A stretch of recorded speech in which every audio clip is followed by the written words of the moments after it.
रचनाकार और रचनाकारों के अभिभावक एक तरह से सब लोग इस बात को जानते हैं। केवल एक काम मैं समझता हूँ कि आज मुझे इतना बड़ा सम्मान मिला, इतना बड़ा सम्मान मिला, दुनिया का सारा सम्मान इसके आगे मुझे मिलता।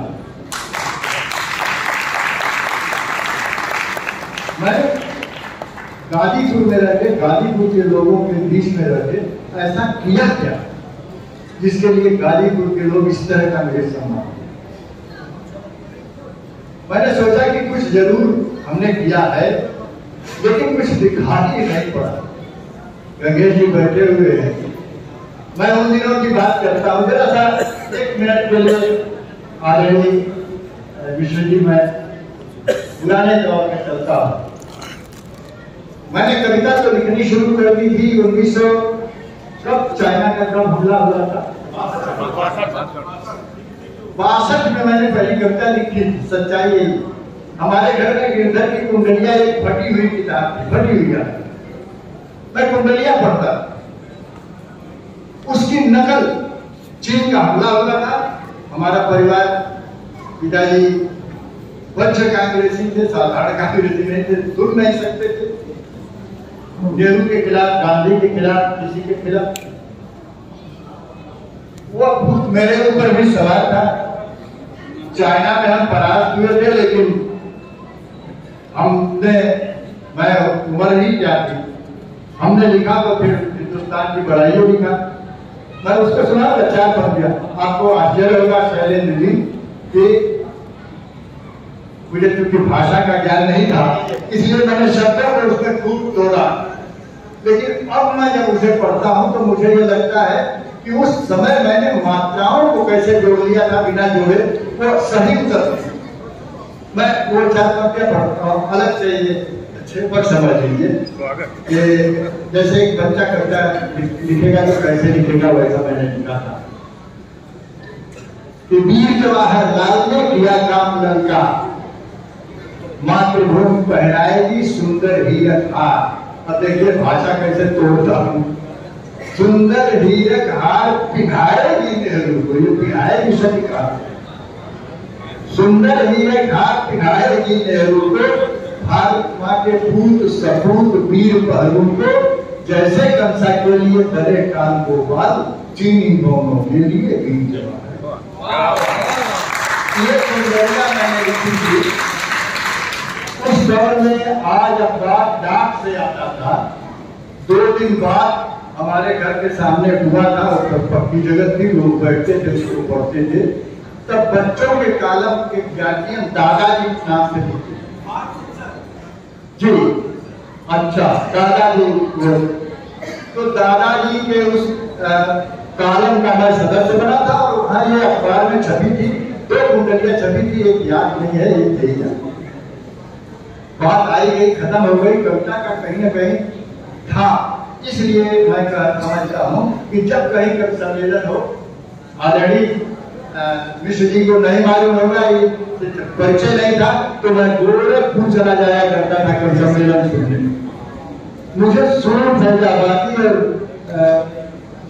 श्री कृष्ण तिवारी, ये 2 लोग बड़े आकर्षित करते थे। कितना बढ़िया बोलता है आदमी बैठे बैठे बीच में। वो मेरे मन में कीड़ा कहीं कुछ बुला रहा था। और आपको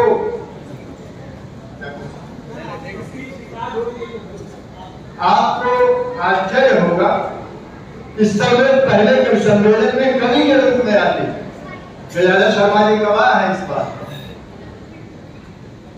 मैं संचालक के रूप में प्रवेश कर, पहला कवि सम्मेलन ऐसा जिसमें मंच पर मैं था, जिसमें इस सूची के प्रथम व्यक्ति डॉक्टर इंद्रदेव जी का सम्मान हुआ था कटघरा में। आदरणीय श्रीपाल सिंह सेन जी थे, एक नब्य थे, भोलानाथ गांगरी थे, तमाम लोग थे। और मैंने अपने जीवन के प्रथम सम्मेलन का संचालन वहां, और दूसरा संचालन नंदगंज में किया था, जिसमें भारी भीड़ थी। वहीं से मेरा मन कुछ बढ़ा, क्यों न मैं भी इसमें से। ऐसे ही और कोई बात नहीं। एक फायदा उसका यह हुआ कि कवियों के बीच में रहते रहते मुझे अब ये होने लगा कि जब उद्भव ने कह दिया लिखा वाले में कि भाई संचालक भी कविता पढ़ेगा, तो मेरे पास कोई कविता थी ही नहीं। मैं क्या वही थी वो गंगा जमुना, वो जिस देश में गंगा बहती है फिल्म का वो एक गीत था, मेरा नाम राजू घराना है ना, उसकी पैरोडी थी और ये कुंडलिया की पैरोडी थी। मैंने सुनी था, मैंने नहीं सुना। और वहां से फिर मैं इस बात के लिए सबसे पहले याद करता हूँ, धन्यवाद देना चाहता हूँ। यहाँ शायद नहीं है उनके परिवार के लोग। साहित्य चेतना समाज ये है, हमारे यहाँ लगा था साहित्य चेतना मंच। आदरणीय राजेंद्र सिंह जी तो बहुत अच्छे कवि, उनकी किताब मैंने छपवाई थी। उस समय चूंकि मैं व्यवसाय से जुड़ा था, भट्टा चलाता था और बस चलती थी, मैं टीचर भी था, यह सब भी काम करता। उन्होंने एक मंच बनाया और केवल उसमें एक नया पद दिया जो पद होता नहीं है, संचालक।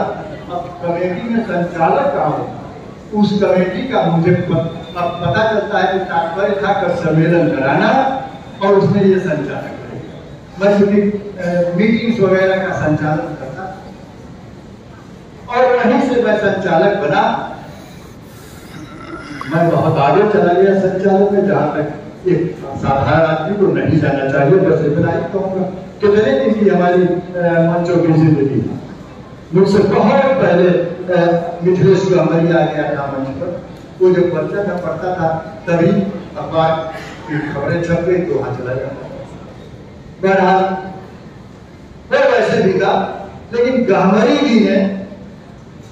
जी ने हमको कर सम्मेलनों से जोड़ा। और जब बाद में मैं चाड़ी उड़ीपुर में कर सम्मेलन होने लगा उस समय, तो मैं कुछ ये सोचने लगा कि 150 रुपया वो भी पाया, 150 रुपया मैं भी पाया। बिना वजह मैं रात भर बक करता रहा, वेट करता पड़ा। आज 150 मैंने कहा कि गंभरी जी मैं ये संचालन का काम नहीं, हम भी कविता पढ़ेंगे। उस समय तक मैंने कर तो नहीं, लेकिन आखिर कब तक की वो कविता एकलव्य की घटना है उसे मैंने लिख दिया और वहीं से मैंने छूट। तो उन्होंने डांटा कि समझते हो इसका मतलब कब सम्मेलन में 20 कवि जाएंगे, साल भर में 20 में 19 को वो भूल जाएगा, लेकिन संचालक को जितने श्रोता आए हैं सब याद रखेंगे। एक कवि सम्मेलन में एक के संचालक होता है और एक कवि सम्मेलन में कवि तो 20 होते हैं, वो नहीं मिलेगा, वो नहीं मिलेगा। उन्होंने व्यवहार गणित से इसको हमको समझाया कि ये तुम्हारे लिए फायदेमंद है और मैंने इस फायदे के लिए ही इस कार्य को करना अब बढ़िया किया, घटिया किया। लेकिन एक कसक जो मेरे अंदर थी, आदरणीय कमलेश राय जी आप गवाह हैं, मैं अभी साबित करूंगा। मैंने ये प्रण ठान लिया कि जिस कर सम्मेलन का मैं संचालन करूंगा वहां वाहियात कविताएं नहीं पढ़ी जाएंगी, वहाँ चुटकुले नहीं पढ़े जाएंगे। इसका सबसे बड़ा उदाहरण एक मंच मिला इनका नेपोर्ट का मैं ही संचालन करता था। उस मंच पर एक दूसरे संयोजक मंडल के एक व्यक्ति ने बुला लिया था इलाहाबाद के बिहारी लाल अंबर को, जो केवल फराइजी करता है। हमने कमलेश राय जी से कह दिया, कमलेश राय जी अगर ये रहेगा मंच पर पड़ेगा कुत्ता तो मैं संचालन नहीं करूँगा। उस समय तक मेरा पेमेंट अच्छा हो गया था, मैं कार से गया था, उसका बहाना भी मिलता था। इन्होंने कहा कि अरे भाई अब नाम मैं नहीं लूंगा, अरे फलाना ने कहा है तो क्या किया जाए। हमने अब क्या करें, उपाय निकाला। हमारे बगल में जो बैठे हुए थे स्थानीय संचालक, मैंने उनसे कहा कि इसके बाद मैं जाऊंगा थोड़ा बाथरूम के बाहर। उस समय मैं सिगरेट पीता तो, और मैं थोड़ा सिगरेट परिवार के लोग घर सिगरेट भी पीते थे, पापा सिगरेट भी पीते थे।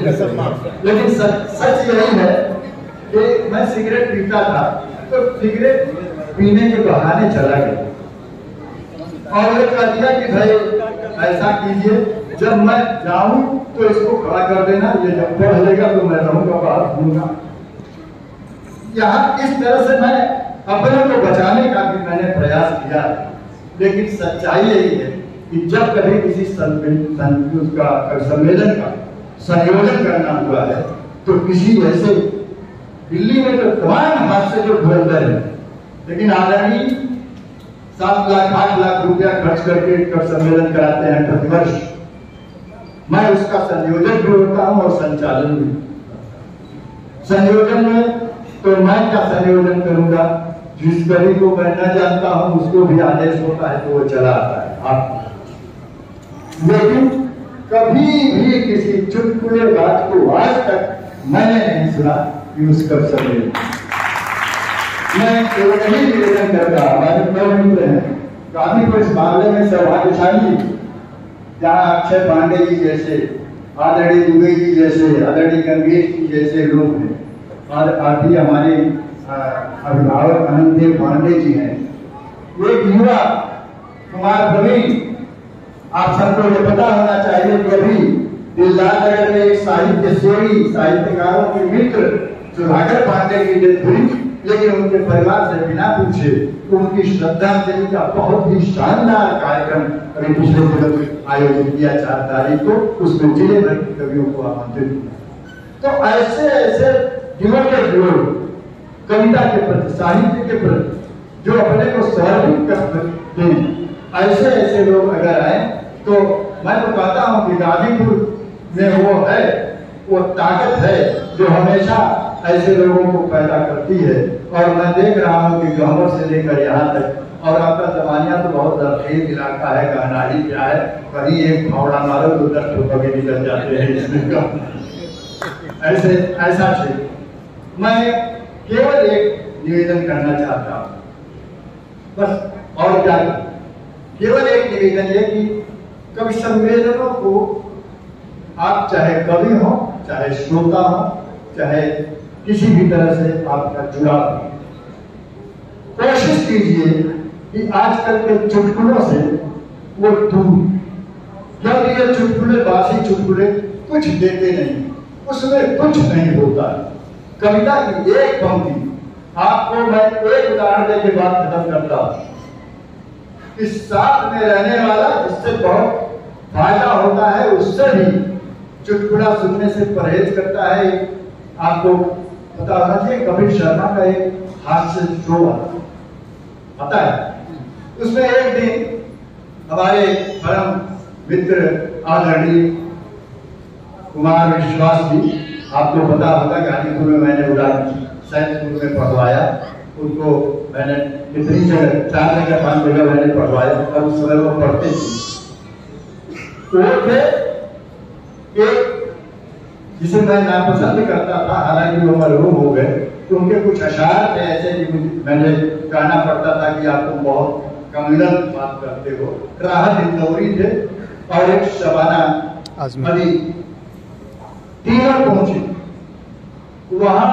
चुटकुलों से लोग हंसाते हैं, कुमार विश्वास ने चुटकुले शुरू किए उसका, और चुटकुले भी क्या, इतने सस्ते जो किसी भी ट्रेन में, बस में 2 रुपए की किताब जो मिलती है समय काटने के लिए, उसके वो चुटकुले सुना रहा था कि एक कवि थे, जब परम पद को प्राप्त हो गए तो एक नाले में गिर पड़े। किसी ने पूछा कि अरे भाई ये कौन है, तो हमने कहा कि जहां न पहुंचे रवि वहां पहुंचे। कवि इतना सस्ता चुटकुला सुना करके मैं यहाँ बैठा बैठा, गाजीपुर बैठा बैठा, मैं शर्म से डूब गया। तब जब राहत इंदौरी जैसा सस्ता अशार पढ़ने वाला, केवल खून गर्म करने वाली बात पढ़ाने वाला, किसी के बाप का हिंदुस्तान थोड़ी है, अरे तुम्हारे बाप का नहीं होगा हिंदुस्तान, हमारे बाप का तो है, हमारे बाप तुम्हारे बाप भी नहीं पैदा हुए हैं, तो तुम्हारे बाप का हिंदुस्तान भी केवल हमारे बाप का नहीं है, तुम्हारे बाप का भी है। लेकिन तुम कहते हो कि किसी के बाप का, किसी के नहीं, किसी के बाप का तो है। वो ऐसा आदमी, उसने एक ही बात में संजीव जी को काट दिया, बुरी तरह से उनको फरार कर दिया। उसने कहा कि कुमार कहता है, कुमार मैं ये सोचता हूँ कि सब चुटकुले पढ़ने से बेहतर है एक शेर पढ़ दिया। जिंदाबाद।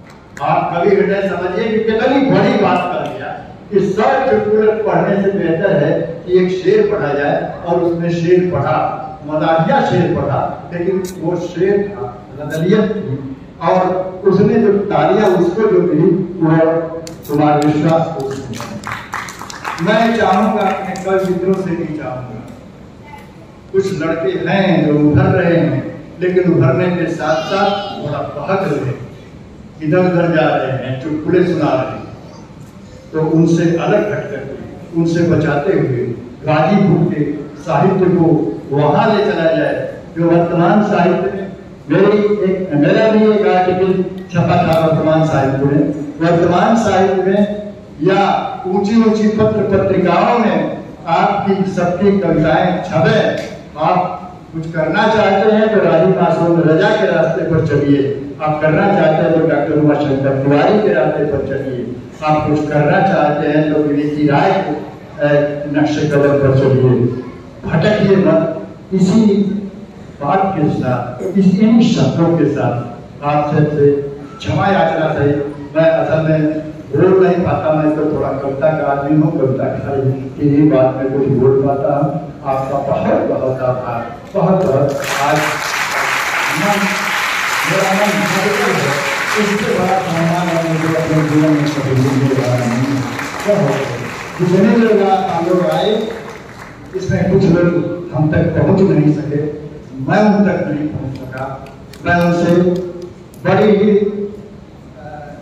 बड़े आदर के साथ उनसे क्षमा याचना करता हूँ कि ये आपकी त्रुटि नहीं है, ये पूरी की पूरी त्रुटि हमारी है, साहित्य की तरह समाज की भी त्रुटि नहीं है, मेरी कमी है।